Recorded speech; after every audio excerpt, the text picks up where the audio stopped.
Dissolution of Partnership Firm. Cash Account by Satish dissolution Parmar. Of partnership form. आज का topic है bank account case account prepare करना।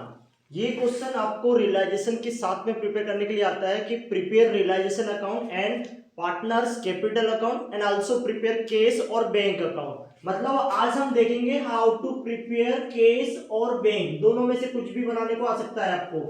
ठीक है, अब ये केस और बैंक अकाउंट प्रिपेयर करना हमें पार्टनरशिप फॉर्म में। डिसोल्यूशन के केस में मतलब जब बिजनेस वाइंड अप हो रहा है उस केस में हमें केस अकाउंट प्रिपेयर करना है। तो कैसे प्रिपेयर करते हैं, लेट्स स्टार्ट। सबसे पहले हम यहाँ पे एक ये रूल से बनता है। कौन से रूल से बनता है? असेट्स के रूल से बनता है। असेट्स का रूल क्या कहता है मॉडर्न अकाउंटिंग में? जब भी असेट्स इंक्रीज होती है, मतलब बिजनेस को सेल कर रहे हैं। अब यहाँ पे सेल की कंडीशन में समझते हैं कि जब भी बिजनेस ने केस रिसीव करा है, मतलब केस इंक्रीज हो रहा है, आपको डेबिट साइड उसे नोट डाउन करना है। जब भी केस आप पे करोगे, पेमेंट करोगे, उस कंडीशन में आपको क्रेडिट साइड मेंशन करना है। मतलब केस जब भी डिक्रीज होगा आपको क्रेडिट साइड मेंशन करना है, और जब भी इंक्रीज होगा आपको डेबिट साइड मेंशन करना है। ये कौन सा रूल बोलता है?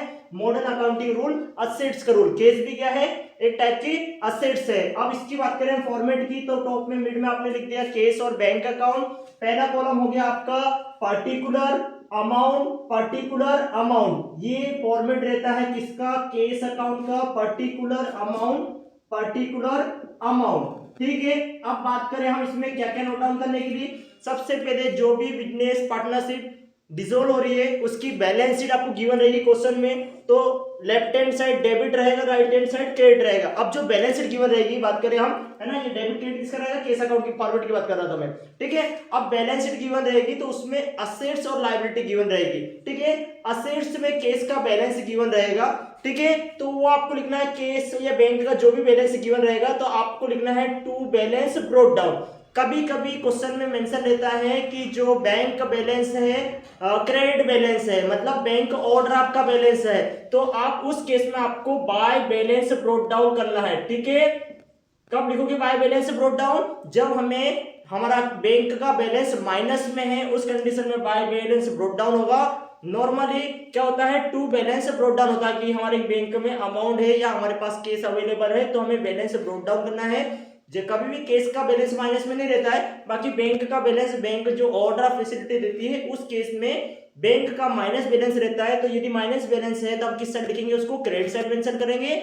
और नॉर्मली जो असेट साइड बैलेंस है तो किस साइड लिखेंगे? हम टू बैलेंस ब्रोट डाउन के साथ लिखेंगे। ठीक है, अब बात करें हम जब भी डिसॉल्व होती है पार्टनरशिप, तो डिसॉल्व के केस में हमने क्या करा? असेट्स को सेल किया है। ठीक है, असेट्स को सेल करने में जितना भी केस हुआ है, सारे केस का सम करने में जितना हमारे पास, जैसे फॉर एग्जांपल असेट को सेल करा, हमारे पास 20 लाख रिसीव हुआ, तो किस साइड लिखेंगे? रिसीव होगा तो डेबिट साइड लिखेंगे। किस नाम से लिखेंगे? टू रियलाइजेशन अकाउंट के नाम से लिखेंगे हम। जो भी अमाउंट रिसीव होगा वो किस नाम से लिखेंगे? हम टू रियलाइजेशन अकाउंट, और ब्रैकेट में लिख देंगे हम असेट्स रियलाइज्ड। क्या लिख देंगे? Assets realised. जैसे हमने एज्यूम लिया था पे 20 लाख रिसीव हुआ तो किस साइड लिख दिया? हमने इसको डेबिट साइड लिख दिया। अब बात करें हम लायबिलिटी की, जो भी लायबिलिटी को पेमेंट करेंगे, केस का आउटफ्लो होगा, हम उसे लिखेंगे क्रेडिट साइड। किस नाम से लिखेंगे? By realisation account. किस नाम से लिखेंगे? By realisation account, credit side लिखेंगे। और यहां पे लिख देंगे हम लायबिलिटीज पेड। जितनी भी लायबिलिटी पे करी सबका प्लस करके आपको लिख देना है किसमें? क्रेडिट साइड मेंशन कर देना है। बात करें हम नेक्स्ट वन थिंग, जो भी रियलाइजेशन एक्सपेंसेस हुए तो किस नाम से लिख देंगे हम? बाय रियलाइजेशन वर्क करने के लिए जो भी एक्सपेंसेस हुए हैं तो हम यहाँ पे लिख देंगे realisation expenses, credit side mention कर देंगे।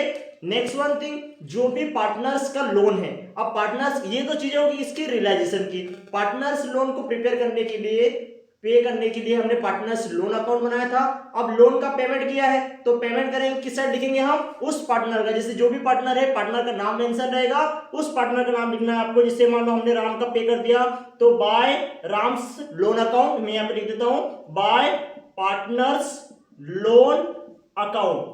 कब लिखोगे ये?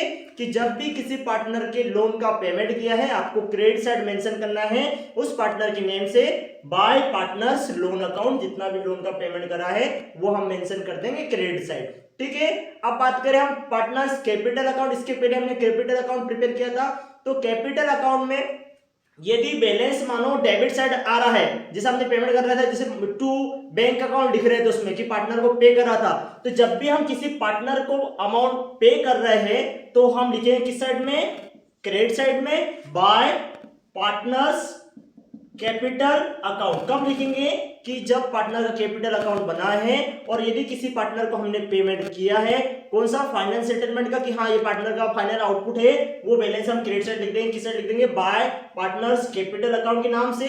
कभी कभी ये होता है कि किसी पार्टनर का कैपिटल अकाउंट प्रिपेयर किया है, हमें पार्टनर से जो पार्टनर है वो बिजनेस को पे करता है, ठीक है।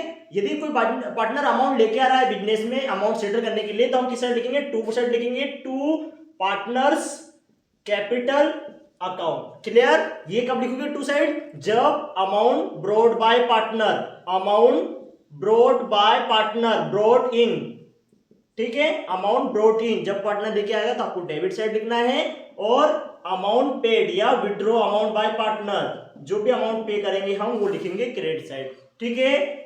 एक बार और समझ लेते हैं हम। सबसे पहले बैलेंस से ब्रोट डाउन करा, यदि बैलेंस माइनस में है तो हमने क्रेडिट साइड बैलेंस से ब्रोट डाउन कर दिया।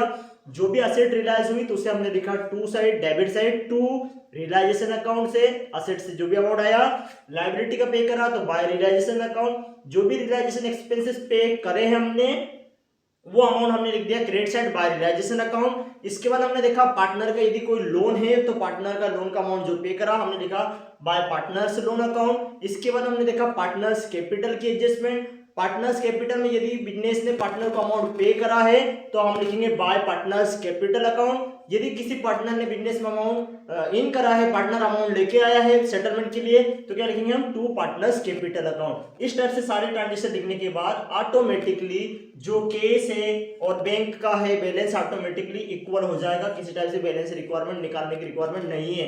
यदि बैलेंस ऑटोमेटिकली मैच हो गया इसका मतलब है आपके क्वेश्चन में किसी टाइप से कोई मिस्टेक नहीं हुई है, बैलेंस मैच नहीं हो रहा है, मतलब आपने कहीं ना कहीं या तो अमाउंट नोट डाउन करने में मिस्टेक की है या आपने रॉन्ग अमाउंट निकाला है पार्टनर का, पार्टनर्स लोन का, रियलाइजेशन अकाउंट का। इस टाइप से आपको मिस्टेक ऑटोमेटिकली आइडेंटिफाई हो जाएगी। ये डिसोल्यूशन के केस में आपका बन गया केस अकाउंट।